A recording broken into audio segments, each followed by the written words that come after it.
Oh, hi. I was just measuring a couple of things. I have this new tape measure. I think it's so cute because it's so tiny and it just fits in my pocket. It's really handy. But I can measure anything with it.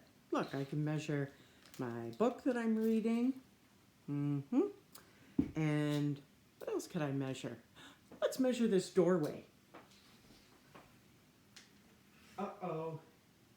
It's a little tape measure and it only measures little things, I guess. Good thing I have an industrial strength construction tape measure. Yep. That's better. Oh, just over 7 feet. I like measuring things. If I were getting a new outfit made, especially for me, I would have to take my own measurements. Let's see. This isn't very pliable. Oh, wait a minute. I have a tape measure. I could put it around my waist and take my measurements. Ugh. Well, anyway, I could do that. What other things do we measure? Well, weighing things is a way of measuring them. Some people have scales for food, particularly people who are dieting. Maybe they want to eat a certain amount of protein, so they put a chunk of meat on here and make sure they're not going over their allowed weight. Interesting. I guess we could measure anything, right? Anything at all. Well, I wonder. Some things might be hard to measure. Like when I play with my granddaughters and I'm leaving at the end of the day to say goodbye to them, I always tell them that I love them this much. But how much is this much? It's hard to quantify. It's hard to measure, isn't it? I wonder if there's anything else that's hard to measure. What about God's love?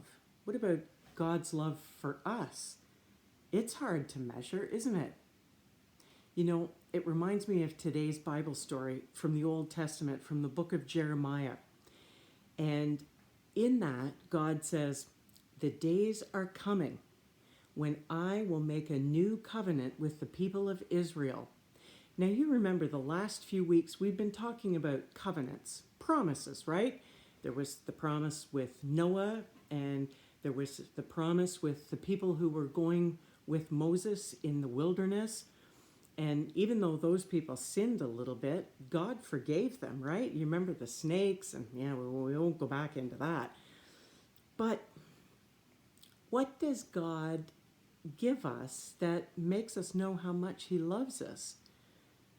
Well, He gave us this big, beautiful world that we have to live in, right? We have the skies with the sunshine in the day to make warmth and light for us to work and play. And we have trees and grass and rocks and nature and birds and animals that we can work with and eat. And He gives us each other. And oh, I just think the world is so wonderful. And that's why it's so very important that we take care of God's world and that we look after it so that generations after us will still have this beautiful world to live in. Is there anything else that God has given us, I wonder? I think I heard you. You're right. He gave us Jesus Christ, didn't He? And when Jesus came to the world and lived among us as a man and taught us all the things He wanted us to know about God's amazing love, some of the things He taught us were that God's love is immeasurable. It's so big and so huge and so unfathomable. Another one of those big words. It just means we can hardly put our minds to how amazing the love is. And that really comes true in this Easter season of Lent, when we know that eventually Jesus died for our sins, for the things that we do wrong. He forgave us and God forgave us. Well, there's no greater gift that God has given anybody than to give His own Son. Isn't that amazing? And so I wonder, how do we repay that? Wow, this whole idea of love is pretty special. God talks a lot about love, and He talks a lot about His love for us and His love for for all people everywhere. And I think that's pretty special. And Jesus talked about that too, so it must be important. So, how do we show that love? God said he would write his love on our hearts. What? Well, that's kind of one of those figurative things where he was trying to make an example. He doesn't really write something on our hearts, but he puts his love into our hearts. And I think the best way to repay him is to love other people. Don't you agree? Now, that's easier said than done sometimes. We've talked about that a lot in the past year. But I think the best way to show God that we appreciate the gift of his love and the gift of his Son is to love other people in return. I've told you before, I don't believe in coincidences.